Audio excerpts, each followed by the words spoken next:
If we say what our fears are to a woman oftentimes will lose respect for us. If we say it to other men, the men lose respect for us. So where is the incentive to open up and to get in touch with our feelings? The most important single thing is dad's understanding that children benefit more from dad's time than dad's dime.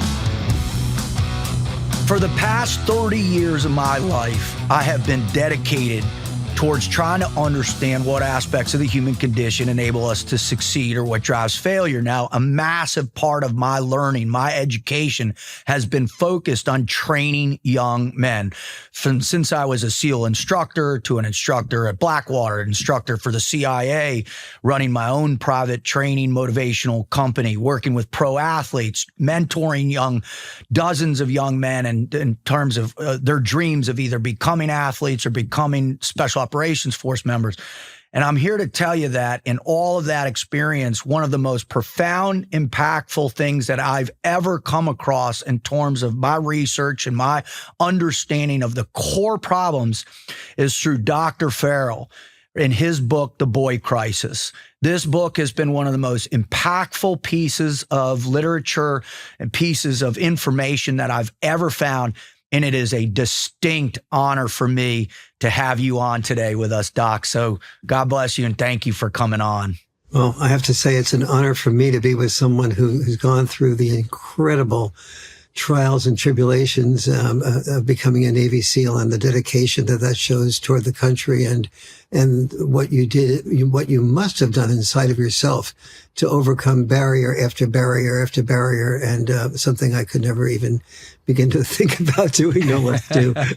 Well, I'll tell you what, man, as a fighter from where you've been in your life, whether it was the early, powerful feminist movement of the 70s back when it was in its purest forms to what you've been doing lately, in the multiple books that you have out and I want to talk about those at the end for sure. But one of the things that really just kind of pushed me over the edge, not only was it my buddy Dan at the Citizens podcast for sure, who I love dearly, but also it's your course on the Peterson Academy. I think I signed up for the Academy in the first month it was available and saw your course there. And I was just overwhelmed that so many people would have access to your information in that capacity. So, I'm really excited, but let's jump right into this. So, if I'm pretty sure everybody has heard of you that's listening to me right now. So I don't want to spend too much time given your background, but I want to jump right into these key themes and just kind of go down the list. And so we'll start with the crisis of education.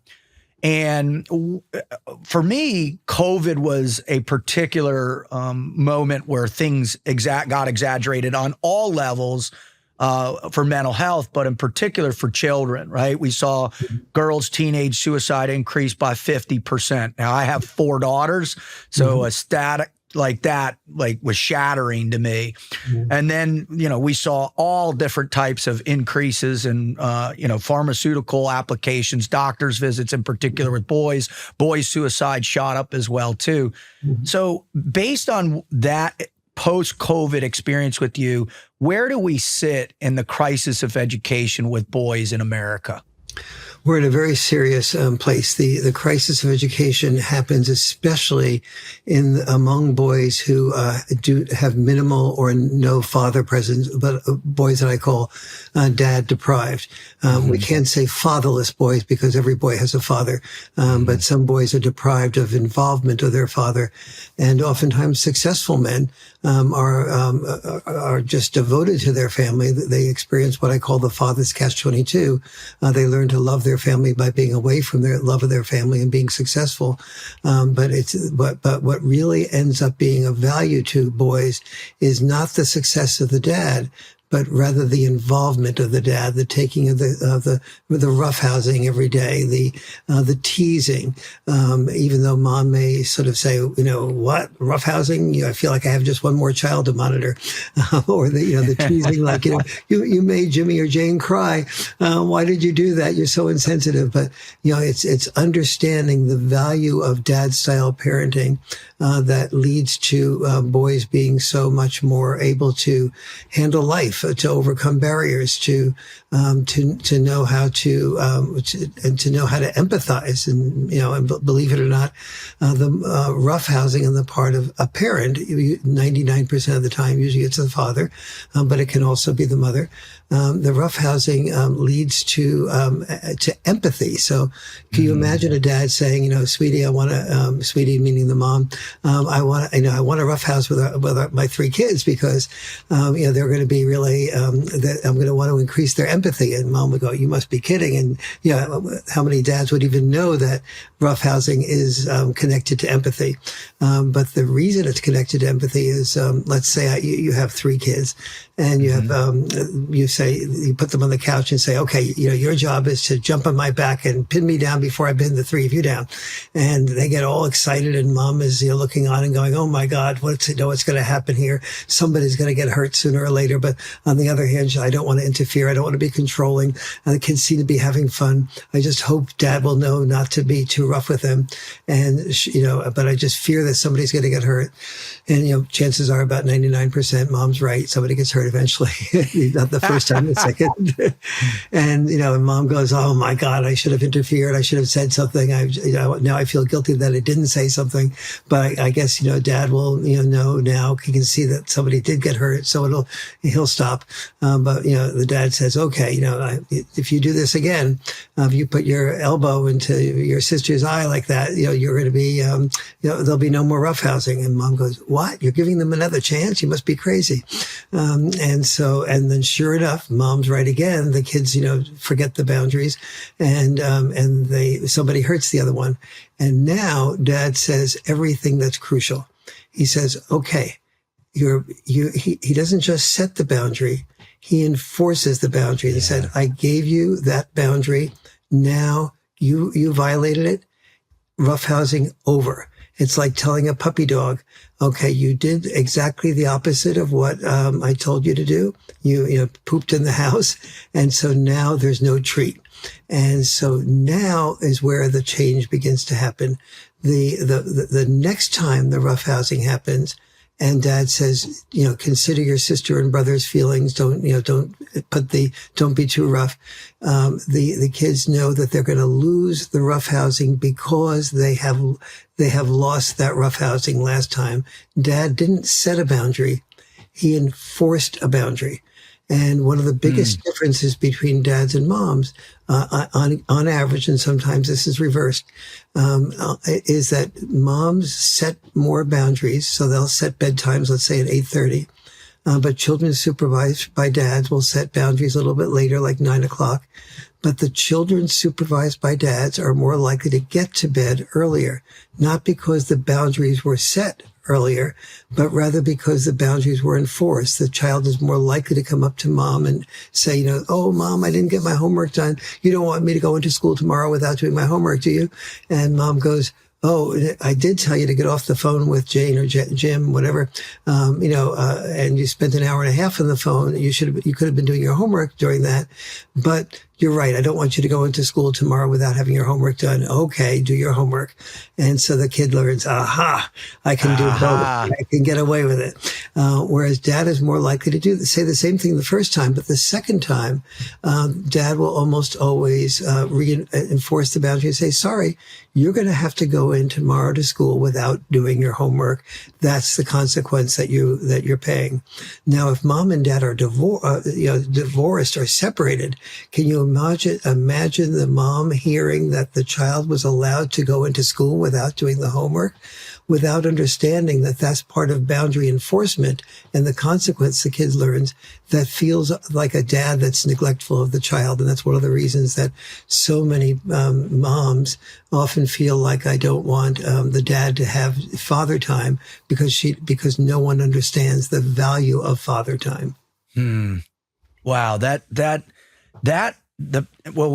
obviously I did a little bit of psychology when I was in school back in the day. And of course you introduced to behavioralism, and you're talking about B.F. Skinner and all the, those consequences, right? Pavlov at its origin.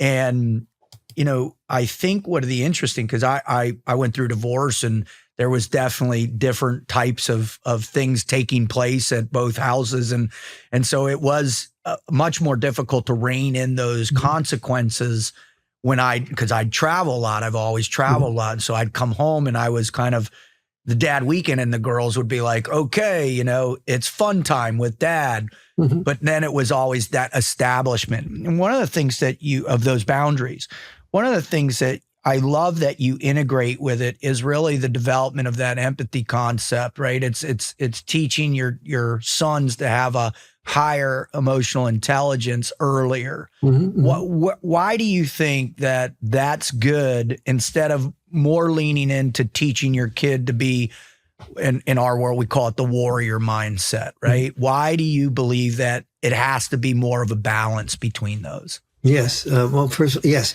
I'll just complete one thought there that I realized I left out.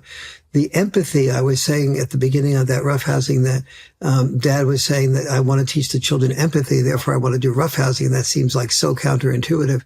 But what's happening there and the boundaries being enforced is that the children are required, in order to continue the roughhousing, they're required to think of their sisters and brothers' feelings about being hurt. That begins to create empathy. It also creates postponed gratification. Immediate gratification would be pushing my brother and sister aside to be able to win at the roughhousing. Postponed gratification is, I want to push my brother and sister aside to win at the roughhousing, but if I do, I'll lose the roughhousing. So therefore, in order to get what I want, I have to postpone the gratification of pushing my brother and sister aside in order to get the what I really want, which is the continuation of the roughhousing.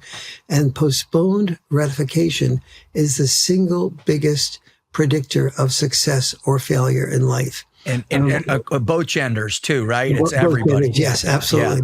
Yeah. And so females have a tendency to be able to, they're able to sit down longer. They're able to obey rules. They're able to take notes. Guys have to have much more physical activity before they're really able to focus and concentrate. And getting to that point, I forgot the question that you Oh, it's asked. all right. It's all right. The idea is, right, I think a lot of misconceptions is that, if you don't, especially as we've seen a pretty significant societal demasculization of young boys, right? We've reduced roughhouse play in school, the punitive damages on kids, right? And the one that kills me more than anything is the hyperdiagnosis of ADHD, the implementation of pharmaceuticals, putting these kids on these drugs for long terms. Which leads, the rabbit hole we can go down that is a whole nother show in and of itself with mass shootings and all that. But the critical nature of being able to have that physicality matched by, like you said, that delayed gratification, which in and of itself, the emotional intelligence emerges. How does that take place, or where is it kind of stilted in that next prepubescence and puberty phase? Because I've fixated on that group more than any other group, right? Because if you do have the fatherless boys, or however you want to, less that, what do you call it? You call it the dad deprived dad deprivation, right? Sorry. These kids the boundaries are never in place, and so where do you focus with those things in terms of the emotional intelligence while sustaining the warrior mindset or warrior ethos, if you will, in that critical prepubescence and puberty phase?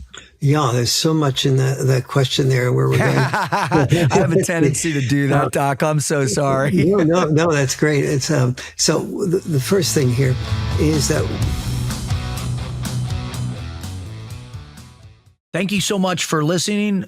Again, apologize for the interruption, but I want to just tell you about one of our core sponsors, Firecracker Farms. Now, if you want to spice up your life, that means you need to spice up your food. I'm done with the hot sauces. I'm done with all that nonsense. What I go to now is Firecracker Farms, and it's Three Kings technology, right? That's the mixing of the hottest peppers into this beautiful spicy salt that I just pepper the hell out of my eggs in the morning, my steak at night, man.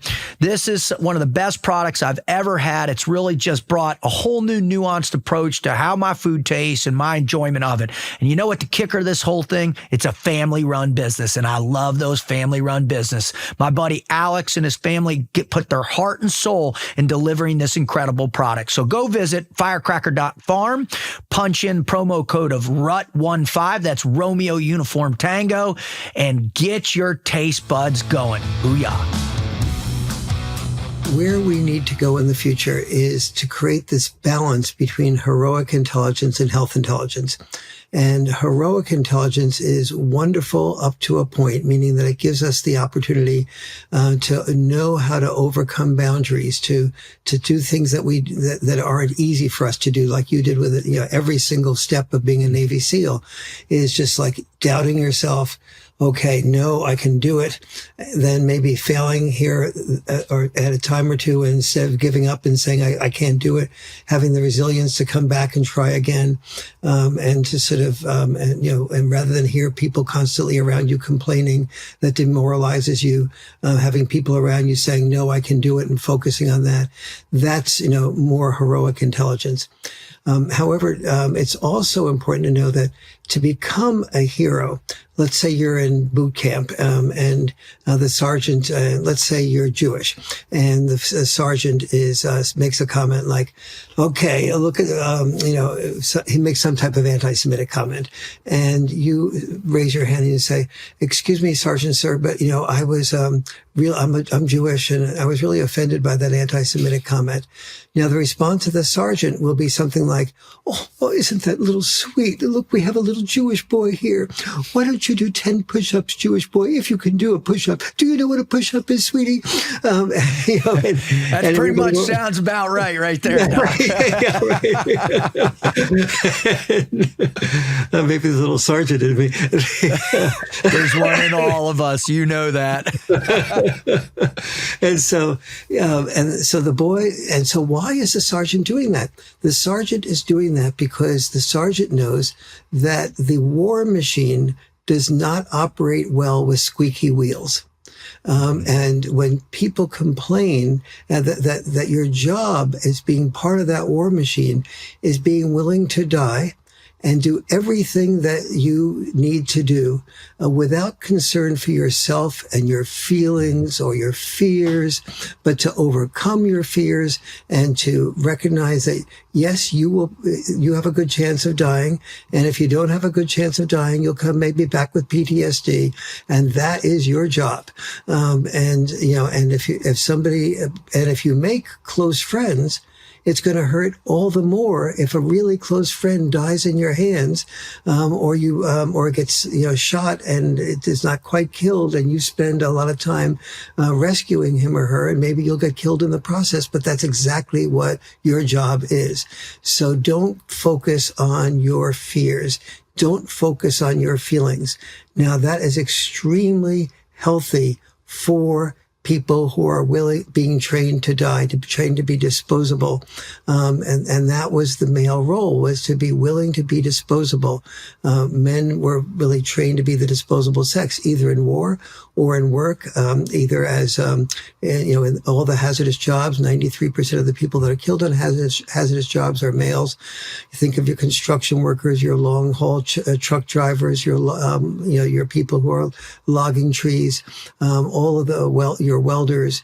Those are all male dominated jobs, because the males are much more likely to be willing to risk their lives doing those jobs.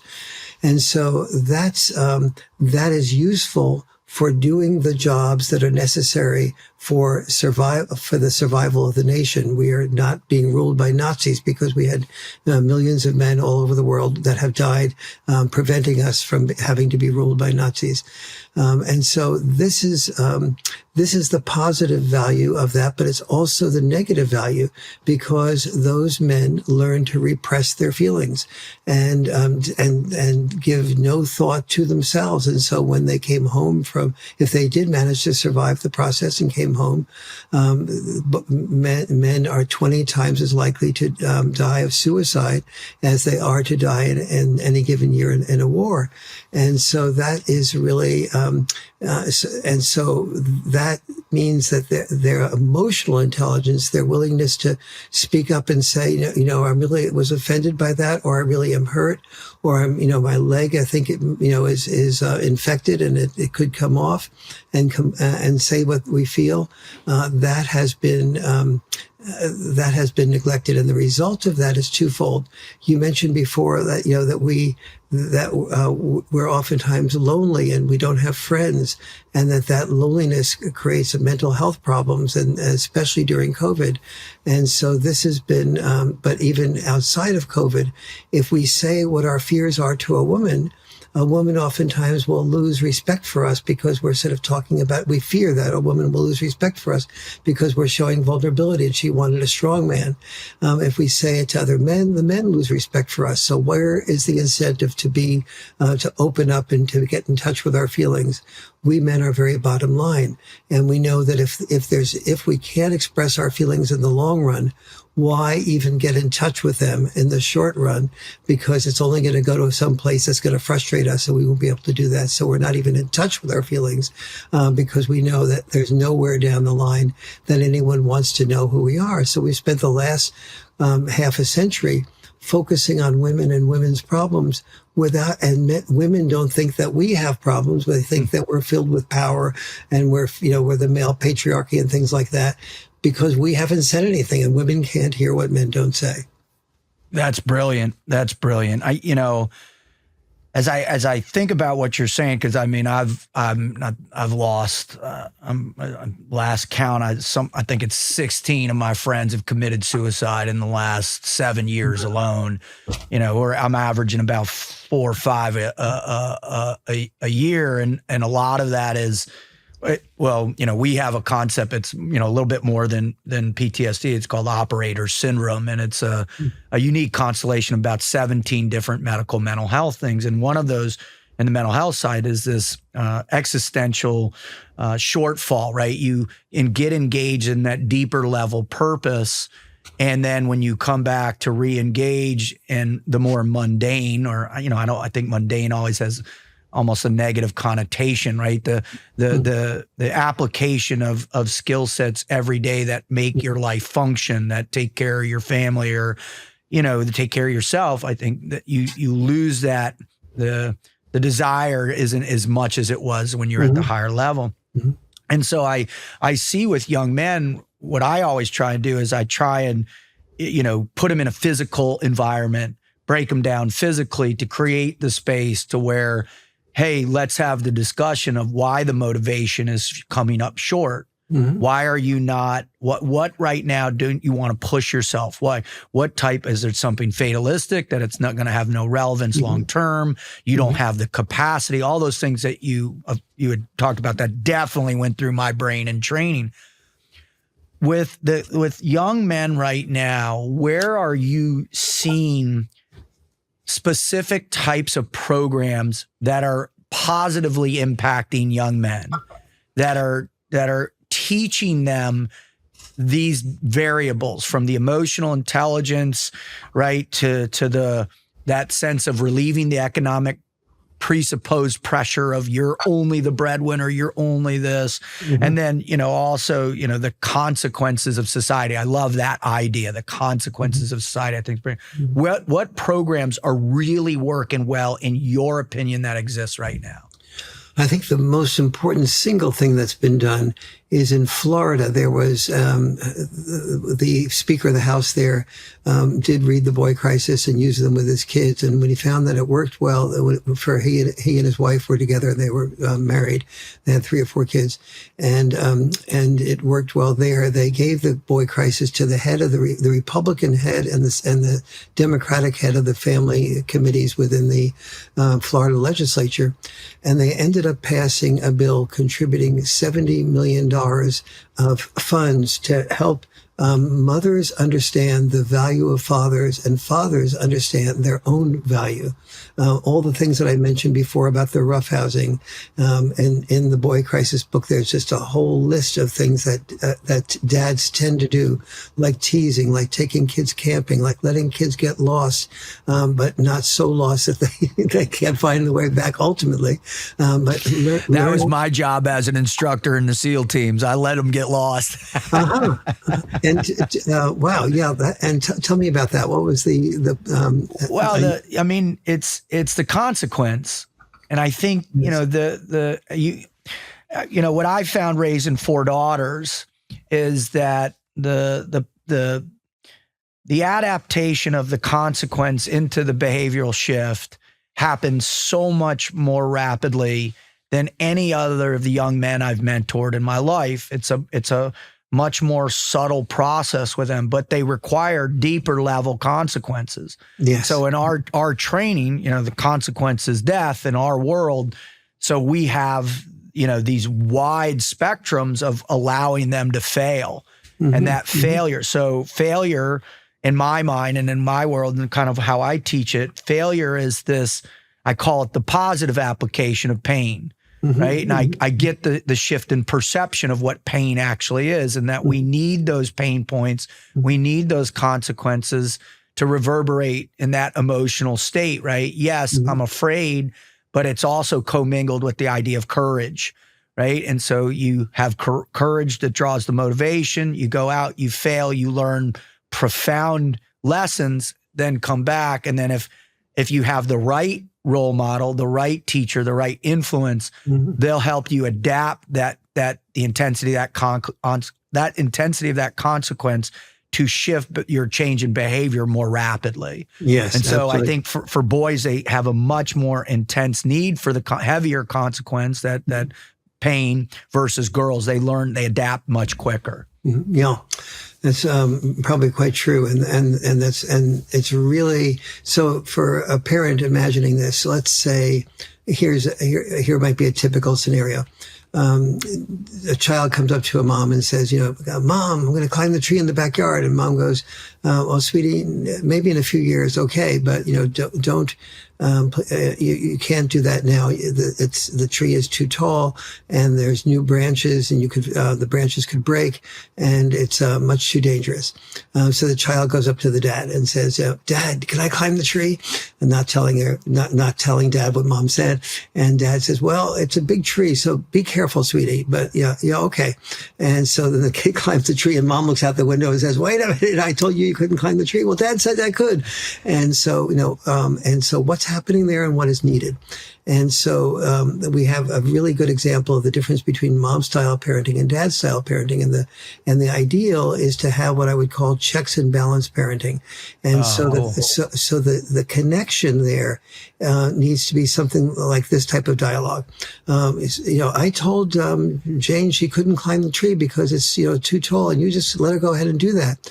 Well, Dad says what dads don't say, because dads don't know these things. And as I said before, moms can't hear what dads don't say, is that when kids take a risk like that, they actually learn to balance what is a safe risk versus what is a not safe risk, and to draw the line there. And then your neurons begin to connect in ways that they're not needed to connect. Otherwise, you actually increase your intelligence.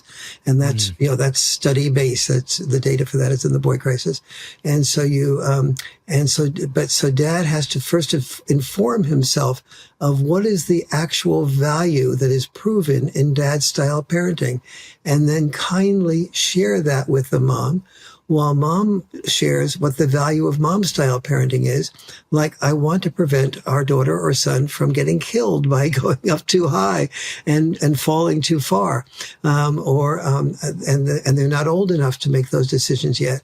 And so what might be a good compromise there? Mom might say some version of, okay, Jimmy or Jane can climb that tree, but you need to be under that tree, so that in case they do fall, you can cushion the fall. So when there's a risk that could end up being life or death or severe concussion risk, then err in the direction of being safe. But on the other hand, you want to have the ability to take risks and to know how to avoid failure in that type of deeper way and increase the intelligence toward that end. So mom might say, you need to be under the tree. And by the way, give me your cell phone while you're under that tree. and then you have the child getting the best of both worlds.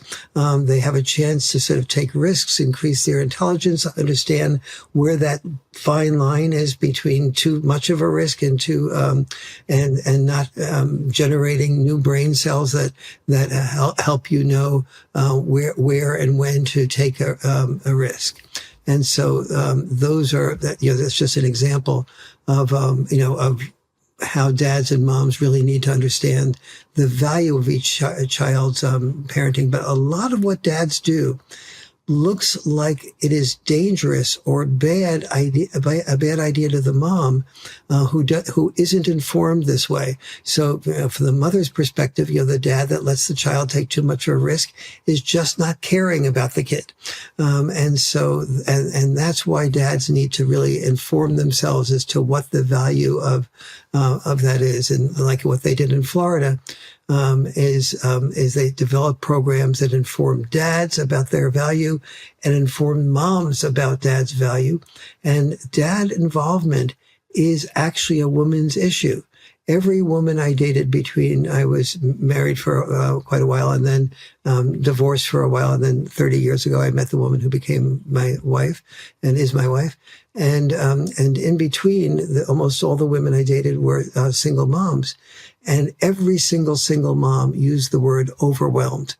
And she was also disappointed in herself. She felt that there was, that if she didn't do her job with children well enough and she didn't do her job at work well enough and just sort of felt like disappointed in herself. And she was constantly in a lifelong juggling act. But her number one word was overwhelmed. Well, why should moms have to be overwhelmed? Moms should be inviting dads in to share the joys and the burdens of raising children, even if they're divorced. And so this is part of what Florida was doing. And this is part of what, that I'm working to create a White House Council on Boys and Men. We're putting out a lot of messages to the Trump administration that there needs to be a White House Council on the family, with sections for boys and men and sections for women and girls. And, wow. And this is what, that needs to happen. Now that's big programs. On the level of small programs, there's programs like Mark Schillinger's Young Men's Ultimate Weekend, in California. There's programs like Boys to Men. There are things called the sheds in many countries, where men get together and they talk about their feelings and their fears and their strengths. And so all these types of things are needed. There's so much, there's a fair amount that's going on, but there's not nearly enough that's going on. Many, Christian, schools and, Christian, efforts are being made to work with boys to help them become stronger young men, and so all of these things together are needed but the most important single thing is dads understanding why their role, once the family earns about $50,000 to $70,000 a year, the Harvard longitudinal studies show that the children benefit more from dad's time than dad's dime. The first $50,000 to $70,000, depending on where you're living in the United States, is needed for survival. But after that, the time with the father is more valuable than the money that the father makes. What I want to just talk to you a little bit about is our new Embrace Fear curriculum that's available on davidrutherford.com. It's a part of the Frog Logic Institute, which is going to be an emerging group of core products or core curriculum that I've been working on over the past 30 years. The first in line is learning to embrace your fear. Fear is the number one emotion that impedes us from achieving anything that we truly want to put our minds to, right? It's that emotion that's wired in. You've been taught it your whole life. It's that one thing that you really has to get a hold of. Now, here's the deal. There's no such thing as fearless. So please go to davidrutherford.com, go to courses and sign up for your Embrace Fear curriculum. This is a 5-week or 5-month course. I recommend doing it over the course of 5 months. And this course is designed not only to help you understand your fear, to accept your fear, to begin to retrain your brain with the fear, to test your fear every day, and then ultimately to live with courage and to deal with your fear as a motivational component to go help you achieve your purpose in life. So don't waste time. Go to davidrutherford.com and check out our Embrace Fear curriculum. Thank you. One of my favorite aspects of like your TED Talk, and I must have watched it 4 times, there's so much great information, was that when you did get remarried, you spent that first 5 years, just being with your son and, and spent really leaning in as that father figure, but I do recognize that's not always the case. And we have a pretty high percentage of single mothers out there raising boys. And as a result, we see the increase in connectivity, right? We see it through video games. And then the one that really is the most disturbing for me, and what I'm trying to find the science on it, but the impact of access to pornography at an early age with young men, decreasing their competency and intimacy, which makes them, less attractive to want to have good, more meaningful relationships at younger ages. And it's just the hookup culture and that whole thing. Where do you see solutions in those problems? Like, what can a single mother do to address a hyper-connective kid, and whether it's too many video games, too much pornography, or just messing around on social media, which is all, has a catastrophic effect on that neurological component as well too. So I'd love to hear your thoughts on those things. Yes. Number one is get the biological dad involved. If you say, well, the biological dad doesn't want to be involved, he's irresponsible, take a look at all the contributions that a biological dad makes that we have no clue of. Why the biological dad is important even before the child is born. Spend time learning why there's in the dad brain, there's a whole series of neurons that don't connect until the dad begins to perceive that his role with the newborn baby is to be involved with that newborn baby. That role begins, and those new neurons that might be called instead of the motherhood instinct, the fatherhood instinct. They don't connect if the father only perceives that his value is earning money. But if he perceives that his value is being with the child and doing the things like the boundary enforcement, things like teasing, things like letting the child take risks, but that are short of life-death risks, teaching that child emotional intelligence, dad style. All of those things are so necessary. And when a father knows that he's needed, as you know, men who are told they are needed, like during World War II or any important war, we will be willing to kill and be killed. And it's as dangerous it's as traumatizing, it's extremely traumatizing for a man to kill as well as it is to be killed, obviously. And so that's so, men, when men know they're needed, they're willing to kill or be killed.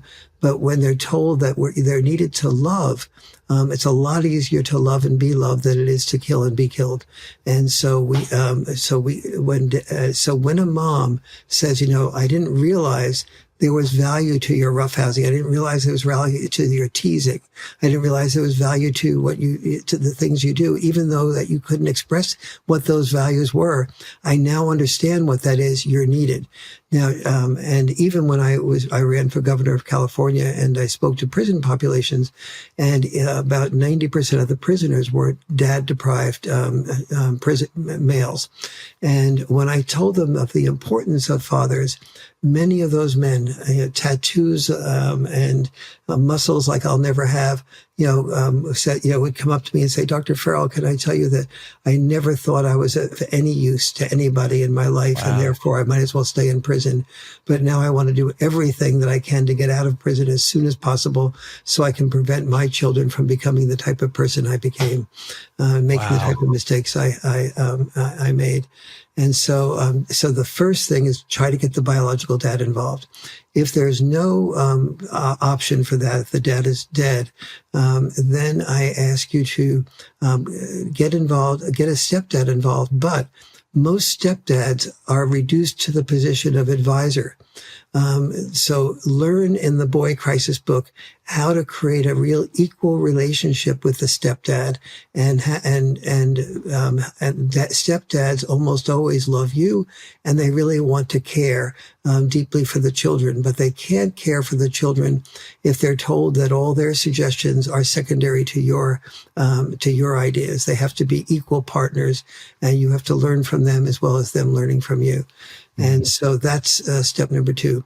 Step number 3 is making sure that if there's no possibility of a stepdad and there's no possibility of the biological dad, is making sure that you connect with the school and learn who, make sure the boy is involved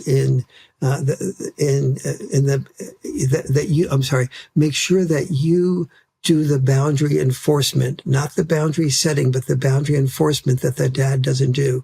And then contact the school and make sure that the boy is involved in at least 2 or 3 of the 3 types of sports that are so important, what I call the liberal arts of sports. And the liberal arts of sports are pick-up team sports, organized team sports, and sports where you focus on largely your own competence, like in tennis or gymnastics, right? But that contribute to the team. And so all 3 of those sports develop different skill sets that I discuss in the Boy Crisis book that you need to have your son be involved in. If your son is unwilling to be involved in those sports, deprive him of things or her of things until they get involved in sports. You have the control. So often, when moms are talking, they say some version of, well, I can't prevent my children from bringing electronics to the table. They just do it. And the answer is you can prevent the children from doing that. You just take the electronics from them. You don't resubscribe to their subscriptions. They have their door closed and they are looking at porn on the computer. Keep the door open. They insist on closing the door. Take the computer out of the room and put it into the living room until they learn to do those things. And have the courage to be disliked by your children, who will, in the long run, deeply, deeply appreciate the discipline that they have gotten that has not led them to go down the road. By the time they're addicted to porn or video games, that's down the line. You haven't done the work of making it clear that there's no option but for them to do their homework, to do the chores. They can't manipulate their way out of it. Children that learn to be able to manipulate their way out of it because you've set boundaries but haven't enforced them lose respect for you. Wow. And the deepest price is them not just losing respect for you, but them not having the discipline to be able to do the things that are necessary for their own growth and postponed gratification. That's fantastic. That's absolutely phenomenal advice right there. I just, I see so many times my friends that have been gone and years of deployments, and the greatest thing that they're challenged with is they always say the same. Like they're like, "Hey, Rut, man, I'm now that I'm out, I have to get to know my children again. I'm reintroducing myself into their lives to understand what they're doing." And that's a challenging thing for men that have been entrenched in that sacrificial space. But I guess, what I hear in you discuss a lot is, that's that pre-program thing that comes from however you were raised. Like, I'm just the bread earner. I've got to go be I got to be the sacrificial lamb, if you will. To come and reintroduce the mindset as, no, the greatest place I'm going to be fulfilled is the time I spend with my children, my legacy, and teach them as they emerge, and help shape them. Absolutely. If we ever do get to be able to create the White House Council on Boys and Men, one of the first things that needs to happen is to work to make sure that every veteran, when he comes or she comes back home, that there's important communication training about both the mother and the father being able to understand what the other one's life is like and how to integrate those two lives together, because oftentimes it's the man that's at the veteran, and he comes home and the woman has her whole structure set up. She has the things that are her routine. And from her perspective, the dad's ideas are all criticisms of her. And, she got along well enough. She did what she did, and the kids are the way they are. And so let them be and stop trying to make them into something different. Whereas from his perspective, I finished one mission where I was willing to die. And now I have a new mission, and that mission is to be a good father, a good husband, and I want to have something to contribute. And in fact, he has a huge amount to contribute. That's of potential to contribute. And now those two different worlds need to be integrated, and it takes time and training to know how the man and the woman can hear each other's perspective. Or if it's two women or two men in a gay situation, they need to hear each other's perspective. It's on how that integration can be made, so that both the mother, the person taking care of the children, can have her or his job much more reduced in challenge, and that the person coming in has something to offer, because they do have something to offer. It's not just a matter of making that person feel useful. They can be very useful, or else the whole relationship will fall apart. The children will be raised without their dad. They will not know the value of their dad, and the children's chance of doing well in life is extremely reduced. As you were talking about this, that integration and that positive integration, one of the things that I've seen happen quite a bit, and it's not just within the veteran community, I think it's with, whatever constitutes, in quotations, deadbeat dads, right? The legal system has now, really contorted itself to go after and kind of punish those dads in particular cases. And we see these really intense, aggressive judges in different areas that will implement these kind of draconian challenges to fathers reintegrating with their dads. Why do you think that's taken place, and what can we do from a system like, Florida passed that law, gave $75 million. What can we see within the judiciary system to begin to support those dads and getting back integrated with those children too? And why is it so important? This is an extremely important question and answer. By the way, in Florida, there were 3 bills passed. One was that $75 million that I mentioned. That passed the House in Florida by the unanimous vote of every single Republican and every single Democrat. And this, in this day and age, in finding that type of agreement. That's a miracle. is a miracle, yes.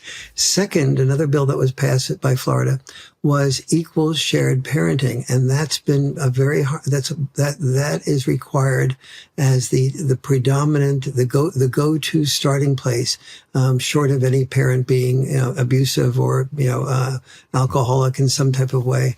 So that's what needs to happen in every state. There are about 4 or 5 states that have that now, but most states do not.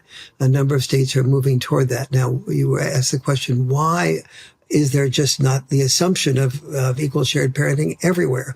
It's because we grew up thinking that that moms were so much more important than dads.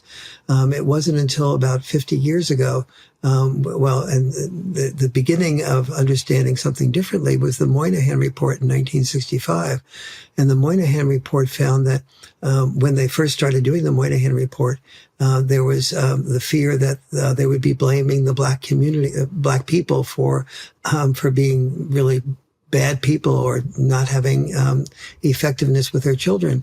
But what the Moynihan Report found in studying inner city violence is that the violence happened almost exclusively among that 25% of black families in which there was a minimal or no dad involvement. They were all dad. The great majority of children that were into problem situations, that had committed crime, that were dealing with joining gangs, that were dealing drugs, those were dad deprived children. So it was not blacks or Negroes, as they called them at the time, that were the problem. It was the dad deprivation. Now, remember I said there was 25% at that time of children were brought up in dad deprived homes. Today in the black community, it is 72%. And in the Caucasian community, it is 32%, which is 7% higher than the 25% it was in the black community in 1965. And it's in that group of people, the dad deprived group of people, that the problems tend to occur. So in the old days, we just assumed that if there's a separation, it should be the mother that takes care of the children. In the very old days, in the 1800s, the children stayed with the father, and not the mother. But then for a long period of history, the children were assumed to be better off with the mother. And in fact, we find that the children do best off in the boy crisis. But I did the research for the boy crisis book. I ended up with 4 must-dos after divorce, in case somebody's listening to this. The first must-do is approximately an equal amount of time spent with the children by both the dad and the mom. Number 2, that the children are not able to detect any bad mouthing from mom to dad or dad to mom. When children, let's say a boy is hearing that his father's irresponsible, a liar, and a narcissist. Well, that boy looks in the mirror and he notices that my nose and my hair and my body language is a lot like my dad. Well, if I'm being told that my dad is a narcissist and irresponsible and a liar, well, I have lied, and I am looking in the mirror now. And so maybe I'm that way also. So when you badmouth the other parent, you are badmouthing that half of the child that is biologically the other parent. It is child abuse to badmouth the other parent. And so the second must do is no badmouthing that the child can either hear or detect. So if you said, I had a great time at mom's house last night, and you're the dad, and you go, okay, so what else did you do? And and the child gets gets the cue pretty quickly that no positive attention is coming to me if I talk about things that I liked about my mom, and so that's another form of bad mouthing. The third must do after divorce, in case of divorce, is that the mother and father live within about a 20-minute drive time from each other. And the reason for that is if it's further than that, then oftentimes the child feels like it has to give up the soccer practice, or it has to give up going to its friend's recital, friend's birthday party, and therefore there's resentment in going to the other parent's house. And the fourth must do is that the parents be involved at least once a month in couples counseling, so that they can learn to hear the other partner's perspective on things. Wow, that's wonderful. That's exactly what I was looking for, Doc. Mm-hmm. I can't thank you enough. Before we finish, can you talk about your new book, what's going on, where people can find you, and then how they support you trying to get President Trump to initiate this initiative in the White House? Yes, on the initiative in the White House, if you know someone who is connected with the White House, that is a really good start. To contact me, my contact information is on my website, warrenfarrell.com. www.warrenfarrell.com. The Warren is like Warren Buffett, but without the money. Well, your wisdom's invaluable, sir. Thank you. Then the Ferrell is Farrell. Some people do like Will Ferrell, but I'm not that funny. And so just it's Farrell.com. And there is, and then contact me through my email address, which is warren@warrenfarrell.com, and let me know about that. But the Boy Crisis book is available both in Audible and in all the other formats. And the most recent book that you asked about was a book called Role Mate to Soulmate. And the Role Mate to Soulmate is focused on how to be able to hear personal criticism without becoming defensive, and 7 other major problems that couples tend to get into that lead to the divorces, that lead to the boy crisis. And so this is sort of stopping the boy crisis at its root cause, but it's also learning to keep marriages together. In my opinion, the best work, the most important work that I do is the work in Role Mate to Soulmate, because I've seen more marriages kept together and more relationships kept together as a result of learning those skill sets, all of which are biologically unnatural to learn. Doc, you just keep helping, man. Talk about service and talk about that sense of delayed gratification and that sense of sacrifice for others. And you're the epitome of that representation. It's been an incredible honor to have you on my show. And I wish you all the best and good luck with what you're doing. And I will keep handing that book out, I promise. And I really feel honored to be on the show with somebody who's lived life like you've lived and raised 3 daughters and really contributed to the country and overcome barriers that I can't even begin to imagine myself overcoming. So thank you, David. God bless you.